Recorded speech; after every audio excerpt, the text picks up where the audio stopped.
Hi, everyone. Thank you for joining today. We're just going to give it a minute or two and let a few more people join, but we should be starting probably by 10:02. Thanks.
All right. Hi, everyone. We're going to go ahead and get started. Welcome to today's Banzai webinar.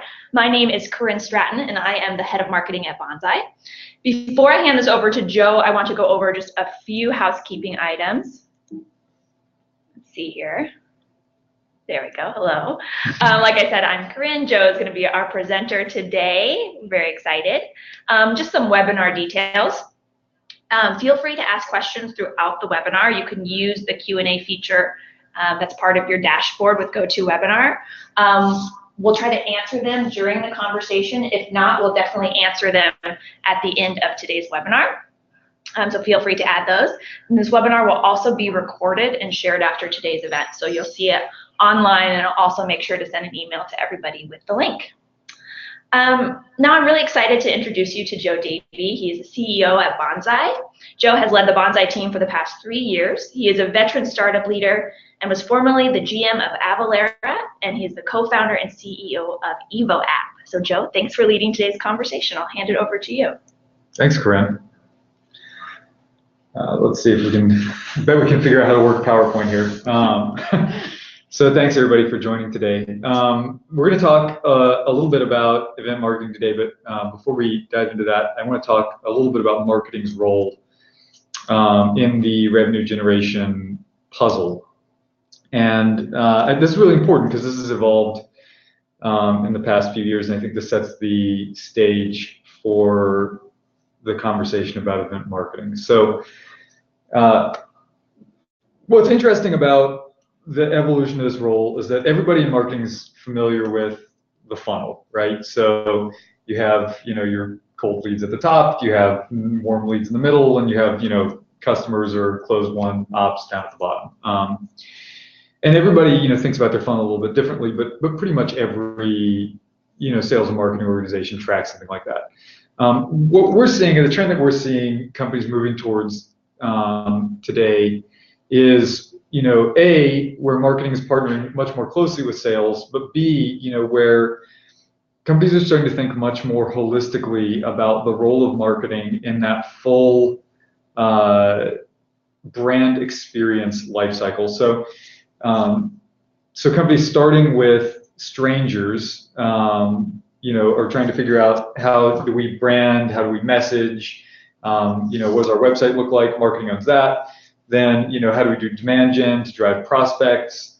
How do we nurture prospects? How do we keep them engaged? And then, once they're signed up, now marketing's owning customers, right? They're owning customer marketing, reducing churn, re-engaging customers for repeat business, driving increased ACVs with existing customers.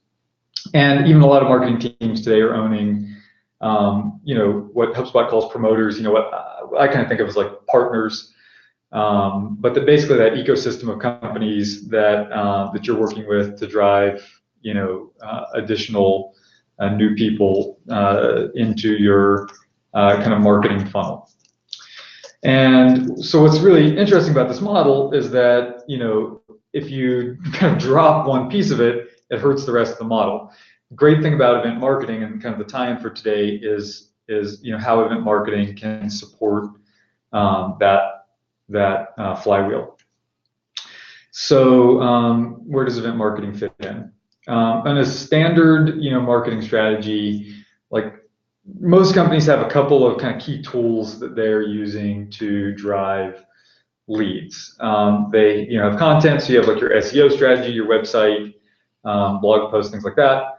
You have inside sales, so this may be like some companies call this demand gen, some companies call it SDRs, but there's different kind of names for that. ABM is kind of a common term. And then there's digital, so this is basically like CPC, paid advertisements, things like that.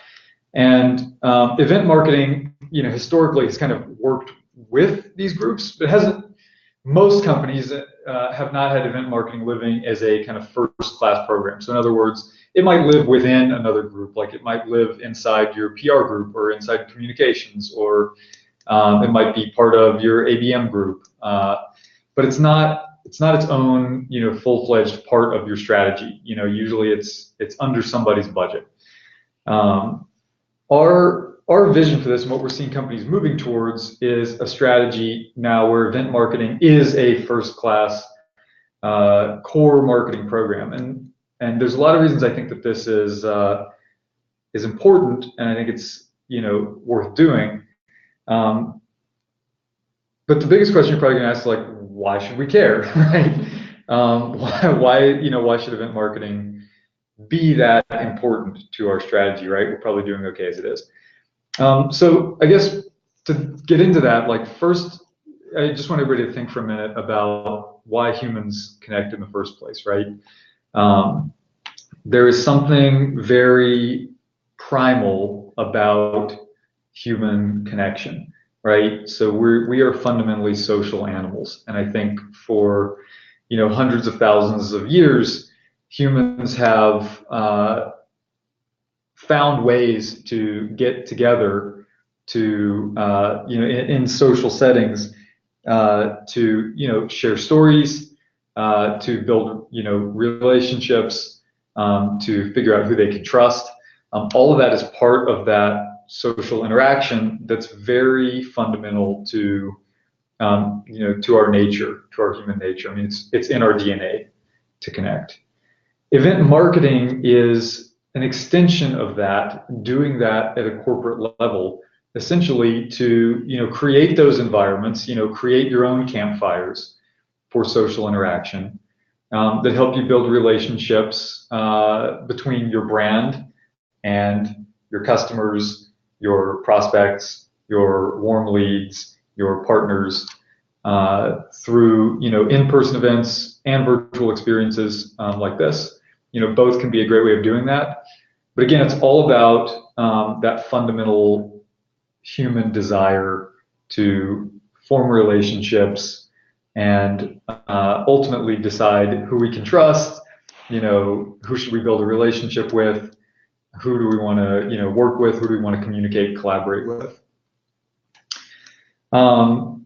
There's also a great business reason to do this. So, we're business people. We understand that like anytime you're making a business decision or a marketing decision, there's got to be a reason to do it. Lucky for you, there's a great one. 50% or 52% of business leaders say that event marketing drives more ROI than any other marketing channel. There's a lot of reasons for this, but one of the biggest reasons is that not enough people are doing it. So many people are saturating these channels like digital, like content, that if you can do something that nobody else is doing, that's going to help you stand out. But another big reason is that it helps you form those relationships that in many cases can be the deciding factor when a prospect is making a buying decision or when a customer is deciding whether they're going to stay with you. Having those relationships makes a huge difference. Events help you get there. An example of this is ThoughtSpot. This is a customer of ours. They are a relatively small marketing team. They have 18 people on their marketing team, so they're not tiny, but they're not huge. Of that 18-person team, 4 to 5 of their team at any given time is dedicated to event marketing. They have created a first-class department that they call field marketing. That's kind of synonymous we see with event marketing. And they typically participate, with those 4 to 5 people in up to 45 events a year. So of those people, everyone's managing on average maybe 10 events. But the result of that is that this group, which is maybe only 20% of their team, is driving 33 to 55% of their qualified leads every year. So the impact of this relatively small group of people is really outsized in the business. They're driving maybe over half the leads for the company with just 20% of the staff.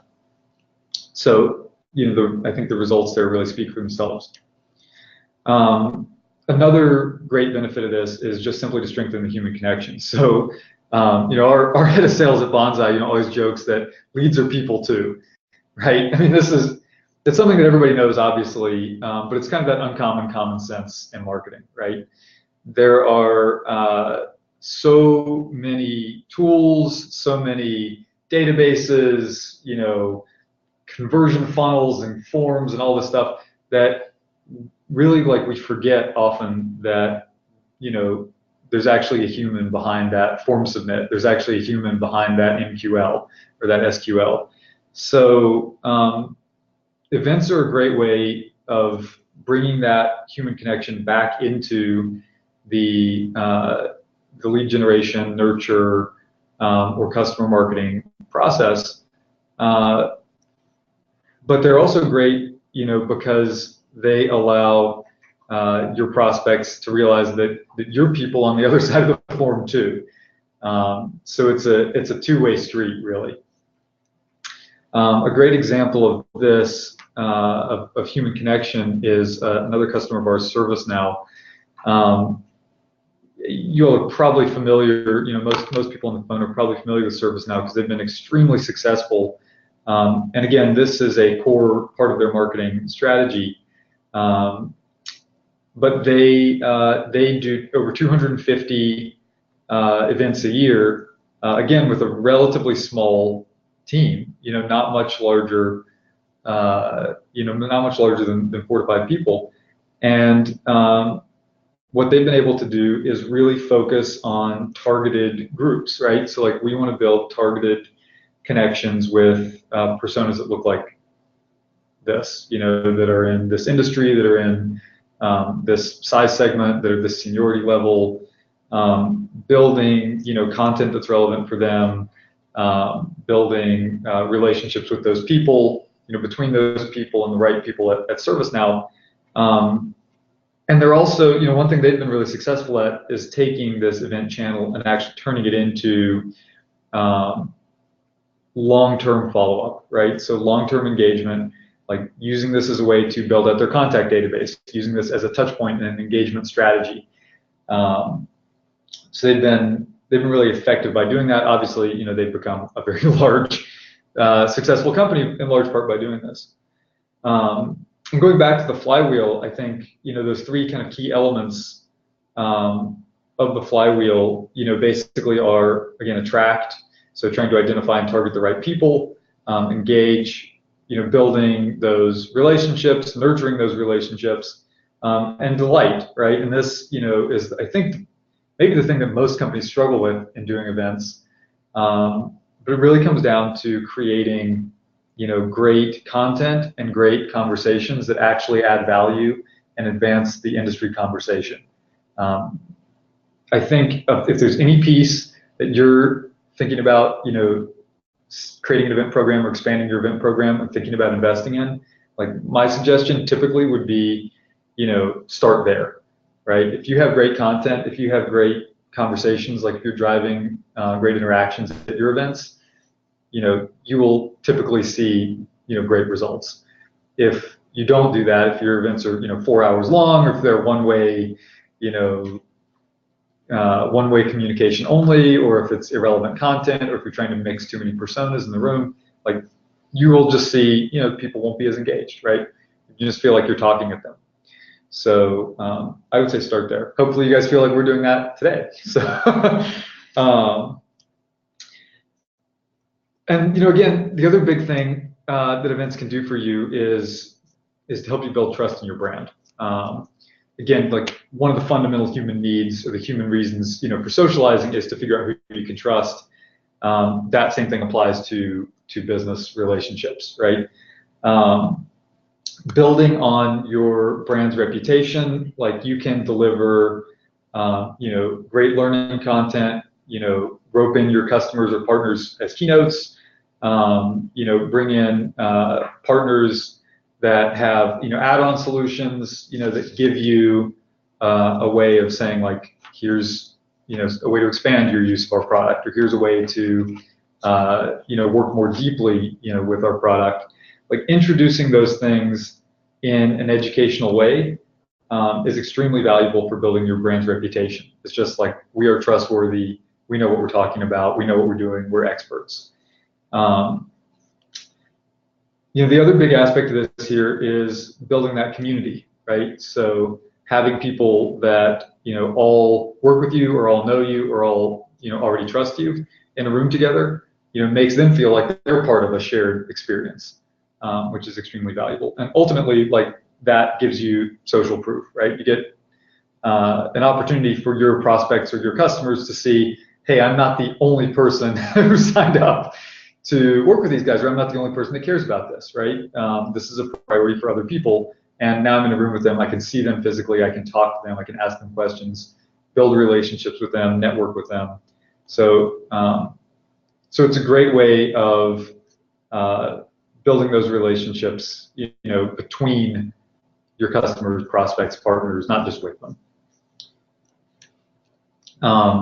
A large Fortune 500 or Fortune 50 rather IT company we talked to, they say that events allow them to educate and train their prospects while still having those personal, in-depth conversations, and ultimately, driving revenue. And I would say we're seeing, more and more of these larger companies looking at event marketing as a core part of their strategy, specifically for these reasons, right? Like they want to be able to educate the market, they want to be able to educate prospects, but they also care about driving revenue, fundamentally. So, okay, what's stopping you guys from all running out and doing this tomorrow and making a huge successful program? Well, we've done a little digging there. It turns out that like the top 5 challenges that people have in event marketing basically all revolve around figuring out how to get butts in seats to these events. And it makes sense that that would be the fundamental problem, but it's also the fundamental opportunity, because events are great in the sense that they're pretty much fixed cost investments, right? You can spend about the same amount of money whether you have 10 people or 20 or 30 people show up. The costs really only go up a little bit to do larger and larger events. So if you can get this part right, and you can drive more leads or more customers or more prospects to your events, you can actually have a much better ROI, and really you can get to focus on the interesting part, which, as I said earlier, is really that content part, the delight part. So again, going back to another Fortune 50 IT company, they found that just implementing a coordinated plan for their outreach increased their turnout rate up to 15% across multiple events. This wasn't like a blip. This was like a sustained increase. And we've seen that too across the hundreds and hundreds of events that we've done. Is that like when we started off in this business, we really couldn't have drawn a coordinated outreach plan for you like on the back of a napkin. I mean, honestly, we have had a lot of trial and error to arrive at those best practices that go into that. But taking the time to build that out and develop that is extremely worthwhile, because it does have an extremely large impact on the success that you will see in event marketing. The kind of the key pieces that go into this, is basically around the challenge of coordination. So you typically have a field marketing manager who, in addition to trying to drive, the actual like planning and logistics of the event, like book a space, get speakers, get the content, pick the dates, all this stuff, is now also trying to drive invitations, figuring out who to invite, making sure those invitations go out, making sure that people are followed up with, registering people, making sure they get confirmed, making sure they get calendar invites, making sure they get reminders. And this is like an extremely cumbersome process. Anybody on the phone who's done this is probably like screaming at the monitor right now, like, yes, this is like a killer. It can be.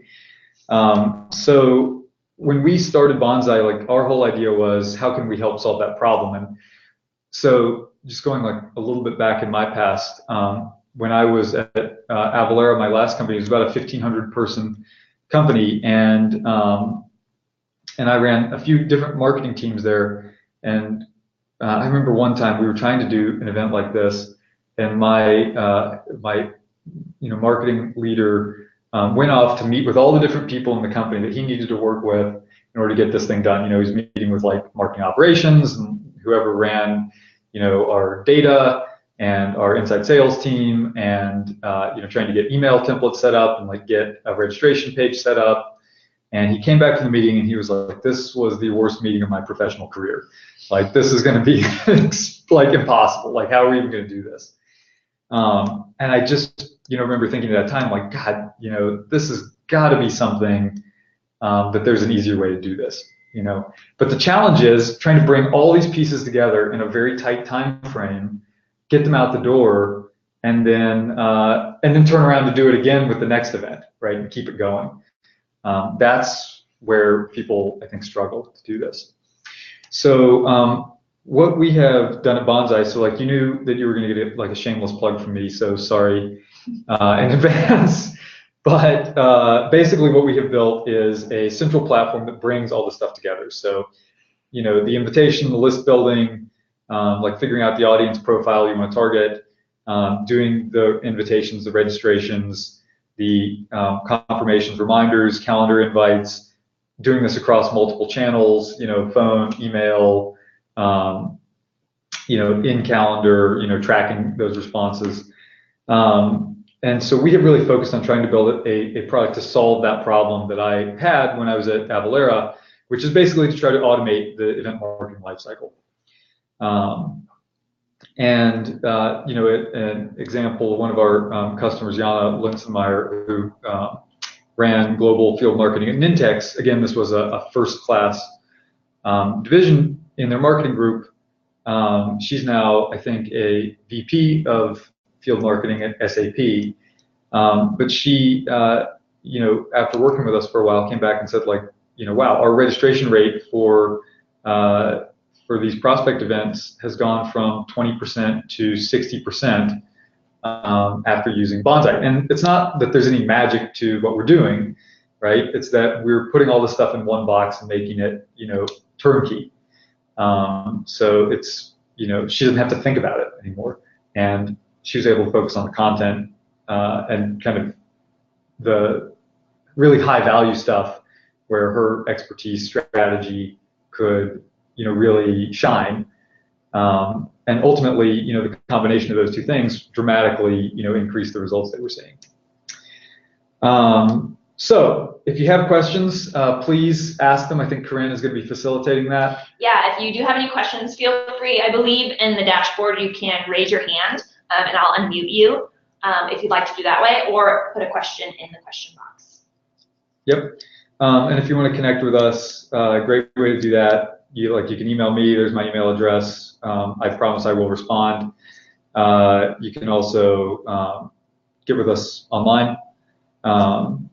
And if you're not sure who to contact, you can just go to our website. There's a big contact button if you want to talk to us. And seriously, if you just have questions, I'm always happy to talk about this, even if you think this is not, like Banzai is not for you. I still want to talk to you about event marketing because I'm a huge believer in this. So yeah, feel free to reach out with any questions you have. Let's see, we do have one question come in. So Stoddard, thank you Stoddard for your question. He asked, what's the difference between a technical campfire versus social campfire in terms of audience and content? That's a great question. That's really, really a great question. I mean, I'll tell you what I think is the same, and that is the story. Okay, so like humans fundamentally like stories, and we like to have things, with a beginning and a middle and an end, and a hero, and something that kind of grips us and makes us care a little bit. So I think the key to having a great campfire, conversation around a campfire versus having a great conversation, at an IT event, for example, is the same. It's like, can I tell a great, compelling story? And that really is about content. I'd say the difference is obviously the audience, right? Because you want to find an audience that's going to care about the story that you have to tell.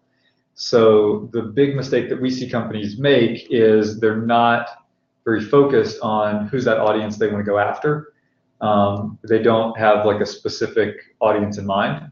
And so as a result, like they may end up, talking to the wrong people, or they may end up delivering content where like people, start to lose their mind because they're like, why am I here for 4 hours for this highly technical thing? I'm an executive, I don't understand what you're talking about. So I think you really have to understand who you're talking to. Are you talking to engineers? Are you talking to IT managers? Are you talking to consumers? Are you talking to senior executives? People with influence, people with authority. The way you talk to them changes. Especially like I would say, if you're going to be talking to executives, like there's nothing executives love more than talking to each other. So giving them the opportunity to ask questions of each other, like a roundtable discussion, we see is extremely successful for more senior people. Engineers love learning something. So when you're dealing with people who are like IT administrators, managers, engineers, security people, things like that, like give them something to learn, give them something to play with, like teach them something they didn't already know. Is that fair? Yeah, I think that's great. We got another question from Erin. So Erin, thank you. She says, most of us in the industry are being tasked to do less with more, which ultimately means less money to drive a greater impact. What are your thoughts on best practices on how to host impactful events with a low budget? That's a great question. Okay, so we've seen like a few things work here. So a great way to think about this, and like a great way to think about many problems, is to think, what would I do if I wanted to do the opposite? So like if I wanted to have like an extremely expensive, low ROI event, basically what would I do? So I would probably find like an extremely expensive venue. I would probably, put together a lot of content that people don't really care about that much, and I probably wouldn't get that many people there. So I think if you can do the opposite of that, you can be more successful. So like we have seen companies, hosting events at their own offices, or partner with a customer, do it at their office, or with a partner that has a space. Like that's, extremely popular thing to do. Works really well. We've also seen people focus on doing something that's going to be really like fun and engaging versus something that's really expensive. So like, for example, you could, set up, like we had a customer that did like a cigar rolling, demonstration instead of doing like a seated dinner. So seated dinner is, going to cost you $100 a head. A cigar rolling, demonstration is going to cost you $10 a head. A whiskey tasting is going to cost you like $20, $30 a head. So it's going to be much lower cost. Even beyond that, like we've seen customers do events at like Topgolf. which is just basically like a driving range plus a bowling alley kind of. It's like people love golf.